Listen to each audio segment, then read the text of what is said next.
አሁን ራስህን ተመልከት። በጥንካሬ ጸንተህ ቆመሃል። ጠላትም ሊነካህ አይችልም። አሁን ከልዑል እግዚአብሔር ጋር ያለህ ግንኙነት ከመቼውም ጊዜ በላይ የጠለቀና የጸና ነው። ይህን ዝም ብለህ አላገኘኸውም። ዋጋ ከፍለህበታል። በእንባህ፣ በጸሎትህ፣ በጽናትህ።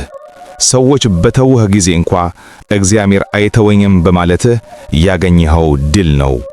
ያ ጥቁር ደመና የበረከት ዝናብ ሊሆንልህ መንገድ እየጠረገ ነበር። እያንዳንዱ እንቅፋት የመንፈስ ጡንቻህን የሚያዳብር የልምምድ መሳሪያ ነበር። እያንዳንዱ የክህደት እንባ ልብህን ከምድራዊ ነገር ይልቅ በሰማያዊው ላይ እንድታጸናው የሚያስተምር ትምህርት ነበር። ጠላት አንተን በማጥቃት ትልቁን ስህተት ሠራ። ምክንያቱም እያንዳንዱ ጥቃቱ አንተን ይበልጥ ወደ እግዚአብሔር እቅፍ እንድትገባ ገፋፋህ። እያንዳንዱ ፈተና ጸሎትህ እንዲረዝምና እንዲጠልቅ አደረገው።